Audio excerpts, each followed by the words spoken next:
Jadi begini Bu, tindakan operasi dan tidak operasi, kita harus berpikir emergensi dan tidak emergensi dulu.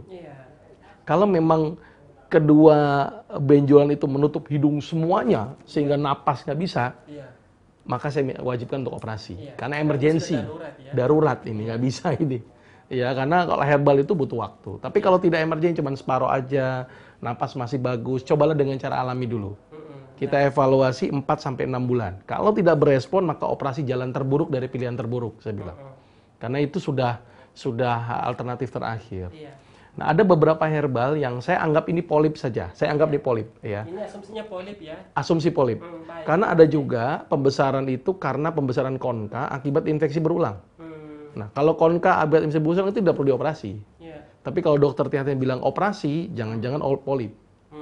Gitu, jangan-jangan ya, saya tidak bisa mendeskripsikan apakah ini polip atau bukan, karena saya butuh diagnostik, ya. Bisa jadi polip. Nah, ada beberapa herbal yang fungsinya bersifat sitotoksik atau membunuh sel-sel tumor, gitu ya. Salah satunya adalah mahkota dewa, keladi tikus, tapak darah, temu putih. Mahkota dewa, keladi tikus, tapak darah, temu putih. Ini beberapa herbal yang bersifat sitotoksik, jadi dia mematikan sel. Jadi kalau selnya mati, dia akan habis itu. Gitu ya. Terus ada juga beberapa herbal yang menghambat si sel ini tidak dapat makanan. Bahasa medisnya namanya anti-angiogenesis. Agar selnya kelaparan. Kelaparan terus, nggak dapat makan, akhirnya mati dia. Nah, contohnya adalah mengkudu, contohnya. Terus kunyit, contohnya. Itu beberapa herbal yang memiliki efek anti-angiogenesis.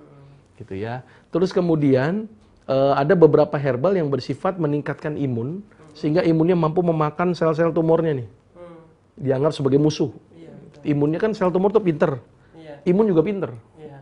Tapi gimana caranya, mekanismenya, imun itu bisa pinter untuk memakan tumor itu sendiri. Namanya immunomodulating atau immunostimulating. Contohnya adalah habatus sauda. Terus menira. Itu bisa diberikan. Nah, habatus sauda disunahkan oleh Rasul kan? Makanan-makanan sunnah gitu ya. Bahkan tahajud saja bisa memperbaiki fungsi imun. Maka itu pentingnya sholat tahajud. Pentingnya aspek makanan juga diberikan. Jadi dia memiliki efek immunomodulating, meningkatkan sistem imun. Jadi secara pengobatan secara komprehensif. Dari sitotoksik, anti-angiogenesis, terus kemudian immunomodulating. Jadi harus banyak aspek. Diperhatikan juga makanan yang mengandung antioksidan juga. Jangan makan yang mengandung pengawet, penyedap, pewarna, pemanis buatan. Semuanya ditabrak, apalagi makanan-makanan haram. Makanan yang mungkin halal tapi tidak toib, gitu kan. Karena banyak orang memperhatikan aspek halal, tapi nggak toib. Ini jadi masalah ini kan. Nah, jadi Ibu mulai makanan yang sehat dicobalah. Dengan minum jus yang banyak, buah yang banyak, ya. Mungkin tambah buah merah, itu antioksidan itu cara kerjanya ya. Atau mungkin golongan-golongan yang berwarna seperti wortel, terus kemudian tomat gitu ya, jambu biji kelutuk merah, kulit manggis, itu golongan-golongan antioksidan. Dia memiliki efek mampu menghambat proses oksidatif sehingga dia bisa tercegah dari timbulnya tumor. Mudah-mudahan bisa membantu buat anak Ibu.